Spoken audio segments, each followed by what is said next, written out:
Oi, gente. Obrigado por se juntarem a nós em mais essa gravação desse seminário sobre B2C, onde a gente vai falar um pouco sobre perspectivas, panoramas, baseado naquilo que aconteceu nos primeiros 30 dias desse governo. A gente está olhando para janeiro, em início de fevereiro. Não faltam coisas para a gente conversar. Eu estou aqui com a Magali, que é a nossa CIO, Chief Investment Officer da Fiduc, e o Evandro Buttini, que é o principal executivo e o economista da Rio Bravo, que são nossos cogestores e compõem o nosso comitê de investimentos. A todos vocês, obrigado por terem se juntado a nós. Eu sei que no início a Magali gostaria de falar um pouco sobre como é que foram nossos investimentos no mês passado. Magali, por favor. Obrigada, Pedro. Boa tarde a todos. Ao contrário do mês passado, janeiro foi um mês mais positivo para os mercados de risco globais, mas nós tivemos ruídos relacionados à política econômica brasileira, que penalizaram o desempenho dos ativos mais ligados ao cenário doméstico. Mas, apesar dessas incertezas no cenário macro mais local, todos os superfundos tiveram um ótimo desempenho, todos em campo positivo, enquanto o superfundo internacional cumpriu seu papel de capturar uma volta do apetite ao risco no exterior, o que impulsionou a rentabilidade, né, da carteira como um todo, e, ao mesmo tempo, ele promove uma defesa das carteiras mais ligadas ao cenário local. Acho que também cabe destacar o desempenho positivo do superfundo de ações esse mês. Ele avançou 4%, a despeito da volatilidade interna, e bateu o benchmark, né, o seu benchmark, que é o Ibovespa. Eu também queria destacar que todos os perfis de risco da Fiduc tiveram um ótimo desempenho em janeiro. Todos igualaram ou superaram o CDI. O retorno do perfil conservador, que tem uma exposição pequena a ativos mais arriscados, ele igualou o CDI no mês. O perfil especialista teve um retorno de quase 2 vezes o CDI, e o balanceado teve uma rentabilidade de 138% do CDI. Então, estamos felizes que a estratégia de diversificação funcionou bem no mês e entregou bons resultados para os clientes da Fiduc. Bom, maravilha. Obrigado, Magali. Evandro, você quer adicionar alguma coisa nessa síntese do que foram os investimentos no mês de janeiro? Oi, Pedro, Magali, prazer estar aqui de novo. Acho que muito pouco. Magali falou bem do resultado de janeiro. A gente, ao longo da conversa, vai explorar alguns temas ali, principalmente referente ao mercado de renda fixa no Brasil, que tem muita coisa por trás desse resultado positivo que a gente teve, e a gente tem que comemorar.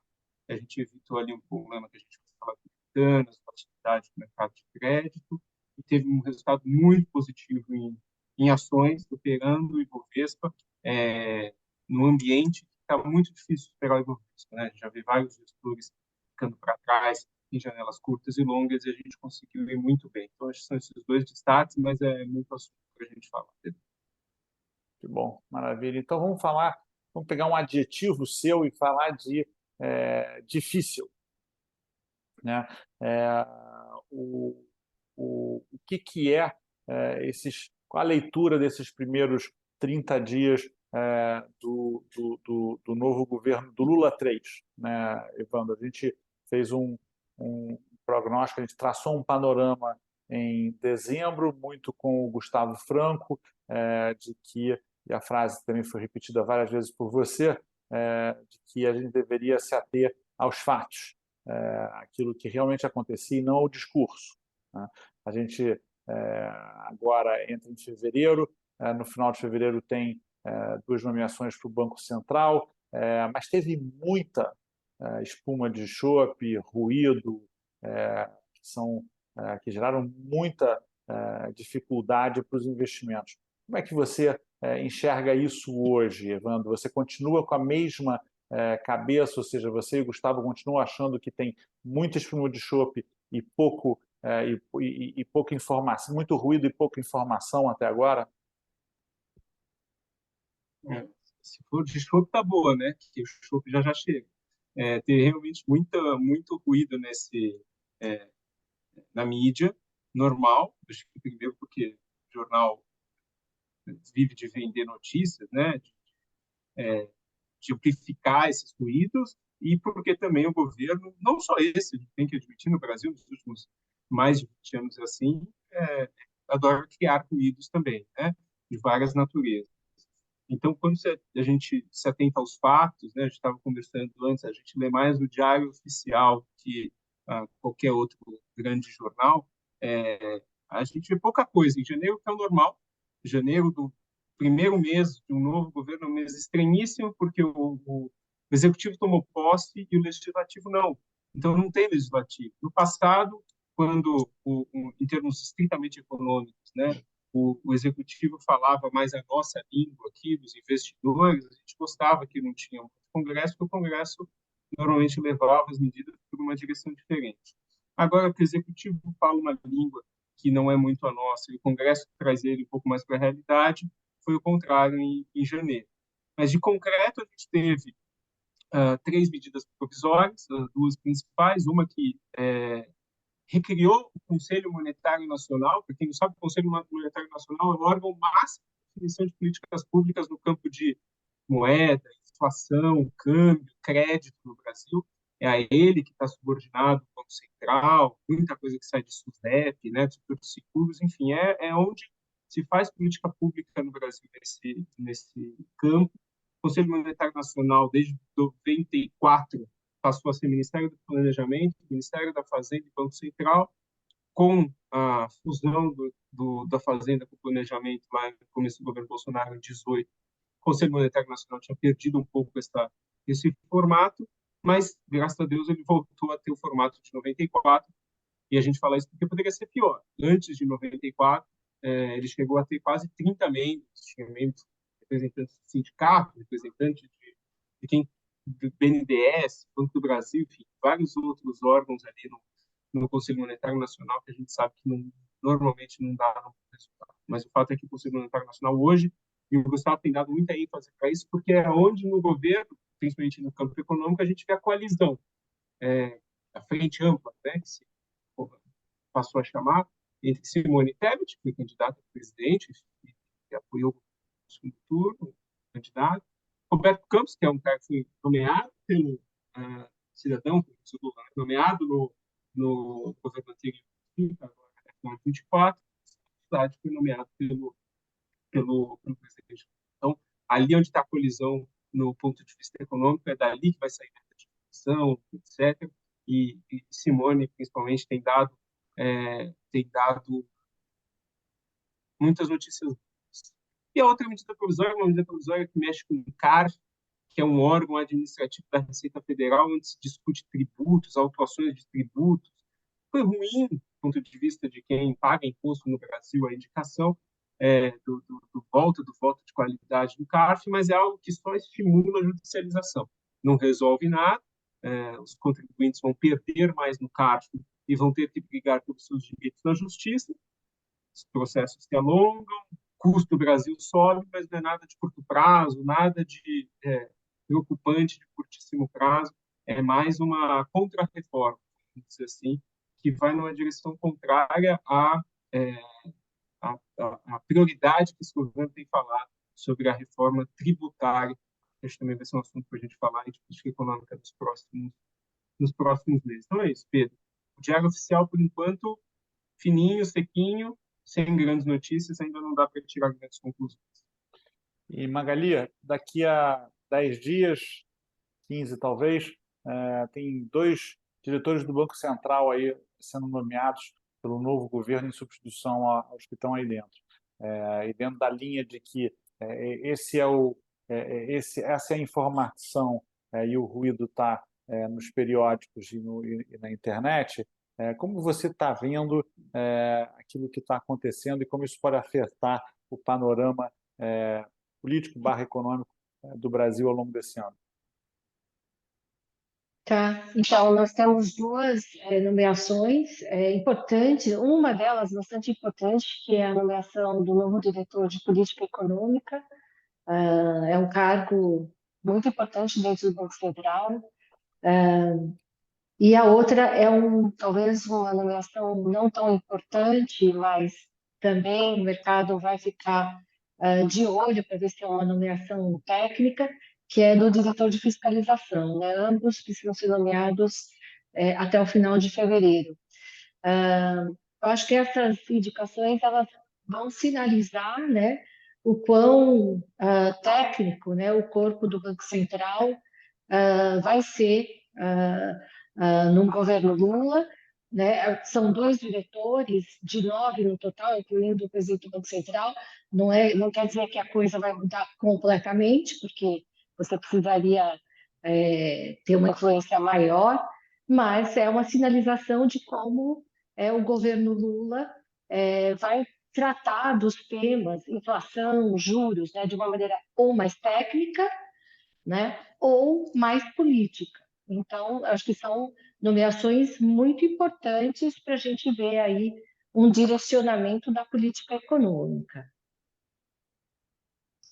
E você Eu acho mencionou. que, Desculpa, continua. eu acho que uma outra questão que precisamos ficar atento é, como o Evandro falou, são as decisões do Conselho Monetário Nacional, porque é daí que vai ser determinada, né, vamos dizer, o rumo muitas decisões importantes, né, em relação à política econômica brasileira, inclusive a meta de inflação, né, o CMN, Conselho Monetário Nacional, que define essa meta e cabe ao Banco Central, né, de uma maneira técnica, imparcial e transparente, a missão de usar os instrumentos que tem à disposição, primordialmente a taxa de juros, né, para cumprir essa meta.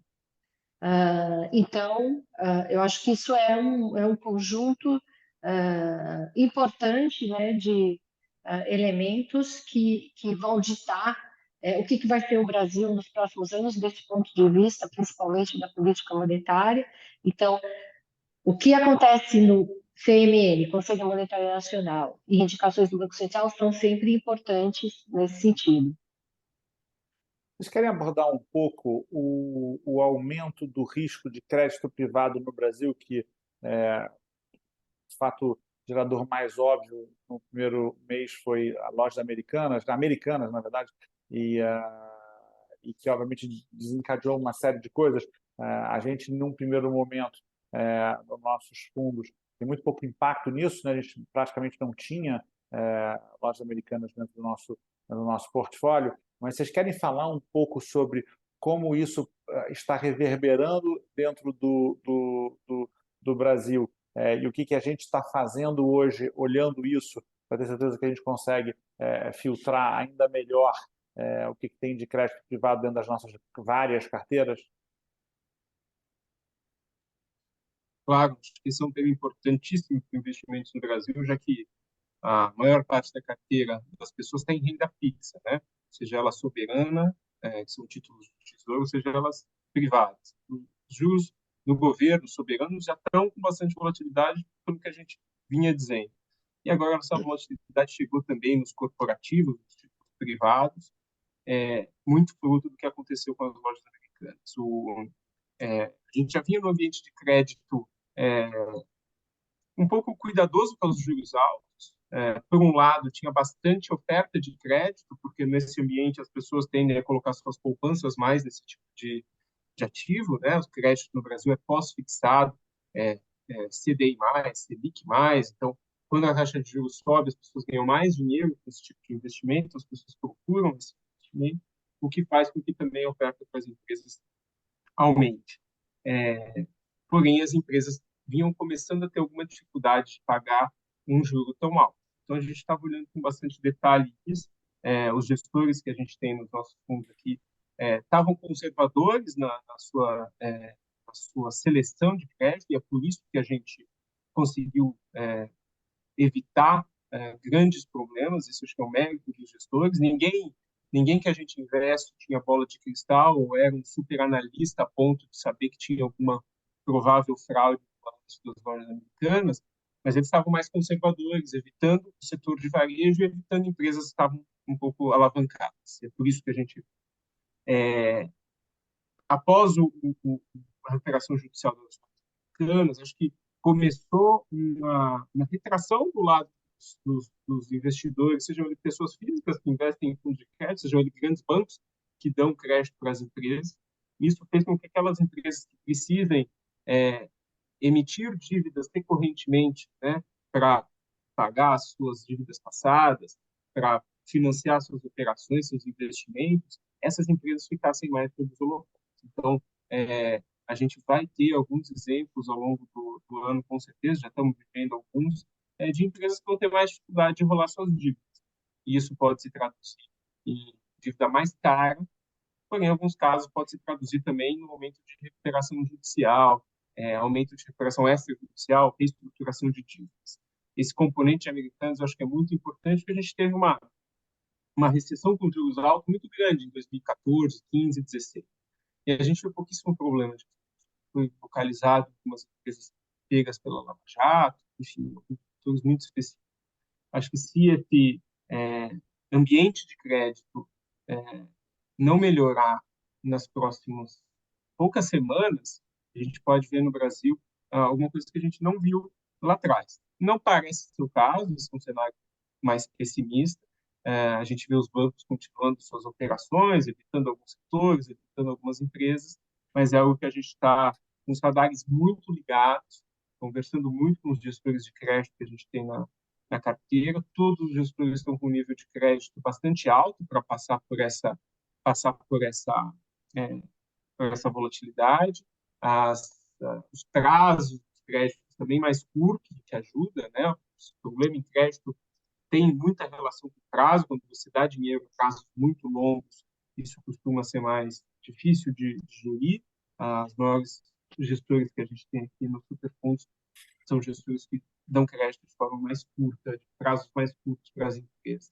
Então, esse balanço que a gente está tentando olhar nos fundos, conservar caixa, e sempre a diversificação em vários setores, em várias geografias, é o que mais ajuda. Mas problemas em renda fixa costumam ser mais sentidos. A última coisa que eu gostaria de falar é que todos os fundos, todos os gestores que a gente tem uma certa pulverização na carteira. Se a gente pegar nível super fundo da FIDUC, tem nenhum ativo, nenhuma empresa que tenha uma participação super relevante na carteira, né? Então, se acontecer alguma coisa, por acaso, com alguma empresa que a gente tem alguma exposição, a gente não vai ter uma perda relevante de principal de capital nos fundos por conta disso, tá? Isso é algo que em crédito é uma dos componentes mais importantes de se verificar.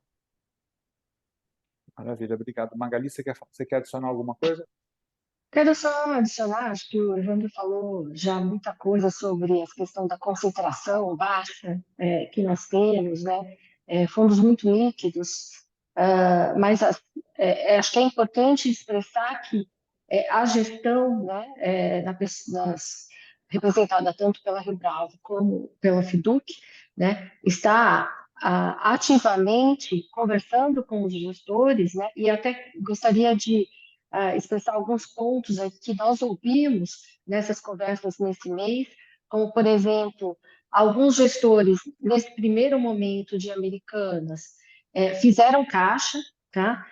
Alguns venderam algumas exposições que achavam mais arriscadas, por exemplo, um gestor bem relevante no nosso, em termos de exposição do nosso superfundo de renda fixa, ele diminuiu a posição em bancos médios, por exemplo, foi uma medida que ele tomou lá naquele primeiro momento, sem muito prejuízo à sua cota, sem praticamente nenhum prejuízo à sua cota, e a gente tem visto também os gestores reduzirem a exposição em empresas que têm concentração de vencimento de dívida no curto prazo. Então, a gente enxerga os gestores especializados, né, dos fundos investidos, muito ativos em relação a essa situação, justamente para que o cliente FIDUC possa ficar tranquilo que isso é uma coisa que está acontecendo, mas os gestores ativos estão atentos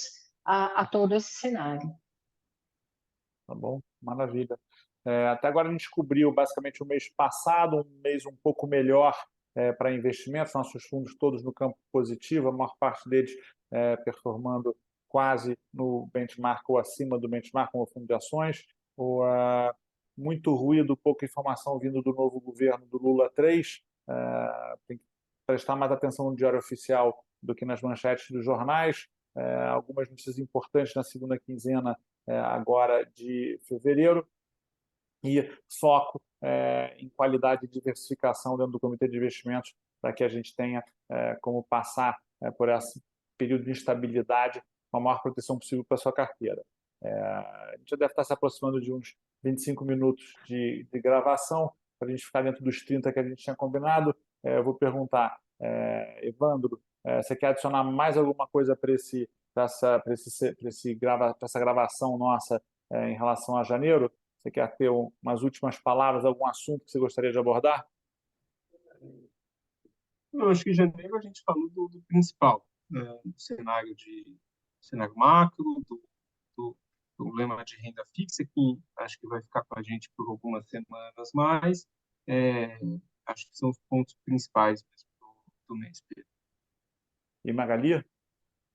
Eu acrescentaria, Pedro, que a gente teve uma contribuição também bastante positiva do Superfundo Internacional, né? Assim, de novo, fazendo aquele papel de defesa das carteiras, não estarmos concentrados em apenas uma geografia, né? Que seria a brasileira, né? A gente vê essa diversificação geográfica tanto no Fundo Internacional, mas também através do fundo multimercado, porque hoje nós sentimos que uma boa parte dos gestores eles estão mais focados em fazer as suas posições, as suas apostas no mercado internacional do que no Brasil, até. Então, com o risco muito concentrado fora do Brasil, né? Poucas apostas mais direcionais, né?